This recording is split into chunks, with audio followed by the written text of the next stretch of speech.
I really admire this guy. He's innovative, creative, and just makes things happen.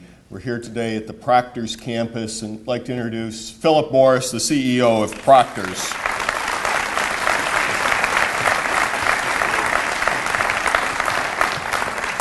Well, welcome to mi casa, I guess. Actually, it's our casa as a community, and many people have told you many statistics already, so I won't go into that. But I do want to tell you, like Ray, don't Google Philip Morris.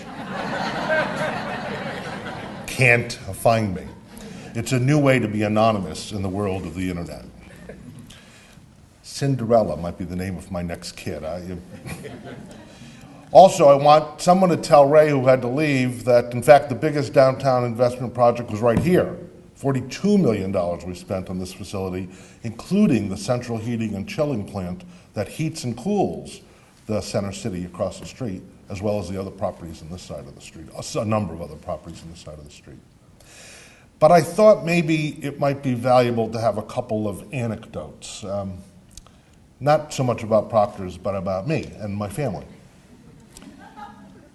Because when we came, we quietly took our kids to a half a dozen high schools in the area before going to our realtor. And when my wife got in the car with our realtor, a lovely woman who's now retired, she started to drive us to Niskayuna. And my wife said, well, you know, my kids went to every one of these high schools and they're arts kids and they like Schenectady. And in the middle of Upper Union Street, the realtor pulled over and said, really? Okay, let's turn around. Let's look in Schenectady, which is where we bought. I have 3 kids. One was in college when we arrived. One was just entering high school. One was in middle school. The college kid, who never called this home because she was born and raised in Jamestown, went to Cornell and went off to the world, was living in Chicago, her fiancé in Madison, which was his hometown. And a year and a half ago, they chose to marry, and they wanted to marry in downtown Schenectady, where the service was on the river in the stockade, where we paraded from the stockade across Erie Boulevard and have a photograph in front of City Hall with many signs on the part of the paraders, and then came here for the service, for the party.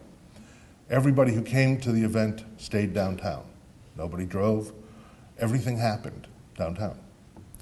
My middle kid went off to Ithaca College, and after school decided to come back to Schenectady, worked, found a job at the Customer, bought a house, a 2-family up on Campbell Avenue with the help of the city and with the help of the federal tax rebate program at the time, and adores it. My youngest went to NYU in composition, stayed in the city for a year and a half after he was graduated, and then decided he wanted to travel the world, but he wanted a few months to earn some money, so he asked to come home. And we said, sure, come on home. He was here for 7 months, an active, vibrant, 7-night-a-week out kid in New York.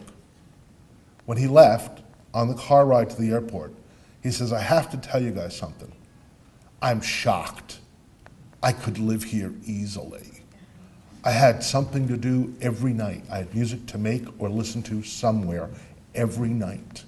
I am stunned. This was as active and busy a place in life as I had in New York City. So my anecdotes are for those of you who don't believe it. Believe it. There's room in Schenectady.